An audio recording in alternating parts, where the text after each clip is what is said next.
we were talking about the Big 12 schedule. And now you're looking at Arizona at 5-5, going into the Big 12, 20 conference games up in front of you. How many do you think they have to win? And how many do they have to win on the road? So, Corey, we looked at you proposed something, and let's take a look at this road schedule. This is the road schedule, okay? Cincinnati, West Virginia, Texas Tech, Oklahoma State, ASU, and then BYU, Kansas State, Baylor, Iowa State, Kansas, okay? Now, listen, that last three is brutal on the road. Baylor, Iowa State, and Kansas, all brutal on the road, tough places to play, without a doubt.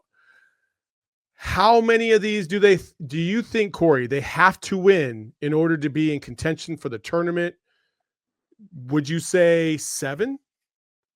To have their feet on solid ground Selection Sunday, you can't lose any home games. I don't care who comes to McHale Center. You have to defend home court. I know that's crazy. They got 12. 2 of them are coming up this weekend. They're layup games. They should get those 2 plus the 10 Big 12 teams. I don't even want to look at the schedule to see who comes to McHale Center, but they cannot let people come in here, put their feet up on our coffee table. They got to get 10 Big 12 games at home, and they got to get 7 of these games. I don't care which 7 they are. It'd be great if they got a couple of the last 3, but they got to get 7. This team has to have 22 or 23 wins come Selection Sunday. I don't care what they do in the tournament because they'll get some, they'll lose some, and Joey Brackets will have that all figured out. But they got to go 7-10 on the road. And I know that's going to be a tall order. But here's the thing. As a hooper, a former hooper many years ago, there's 2 things you can do. You can go out and take what you deserve and take what you want. Or you can sit back and hope people give you what you want. Give us a 9 seed or whatever. I'd rather not hope that someone gives you a break. Go out, put yourself on solid ground, 23-11 or whatever the numbers shake out to be. Get 22, 23 wins.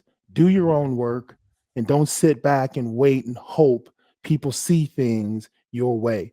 Don't sit back and hope that the teams you lost to play well and win. You want somebody else to do your heavy lifting? Oh, we lost to West Virginia. Let's root for them and hope they get ranked so that looks good for us. Bruh, hoopers don't live like that. Real hoopers don't live like that. Smack West Virginia, and then you don't got to care what happens to them. If you smack people, you don't worry about what happens to them after that. If you lose to them, now your head is filled with all this nonsense that you don't need to worry about. So handle your own business, and then don't worry about what Joey Brackett said. That's for me to worry about. I'm the analyst. I'm the guy who gets 6 emails a day, bubble watch, and I got to know all this stuff and last 4 in and last 4 out. That's my job. That's for the coaches to worry about. Hoopers, handle your business, write your own path, win in McHale Center, and get 7 of 10 on the road, and then find out where you got to put in work when the tournament starts. But that's the simplest I can do it. And the thing about it is, there's no game on that schedule that Arizona won't be in. There's nobody on that schedule that's going to blow Arizona out by 20. They'll be in all of those games. So it's all within their reach. It's all doable. It's going to come down to mental toughness and discipline. And I think this Arizona team is up to the challenge. I mean, listen, Corey, I appreciate your optimism. It's all about the hate. It's all about start hating, America. Listen, start hating. But 17-3 in the Big 12 would be quite the feat. I like not how this team is playing right now. Like, now, granted, like things are going to adjust as the season moves along, but damn, bro, 17 out of 20 games, they need to win 7 out of 10. Like, that's 21-8, right? And that's it. 22-8. They would be 22-8, and that's in the tournament, right? Oh yeah, you're a top 5 seed at 22-8. Now, you start losing games and you start moving closer to the bubble. True? Yes. So my point is this. I think 20 is a lock. Okay, so 20 is a lock. I think 20 and 10 is lock. I'm asking for 17. I'm asking for 7. I'm asking for what? What did we say? I think 17 I and 3? think I think yeah, they would be 15-5 would be overall. You lose maybe 3 or 4 on the road. You lose maybe 1 or 2 at home. You're looking at a 15-5 conference schedule. They're 5-5 right now. So yeah, I would say they'd be And see, 20-10. so And really the then difference is you're giving them 1 or 2 losses at home, where me as a former Wildcat, I'm saying, hell no, don't lose them, well, Mikhail. yeah, but I know I also listen, man.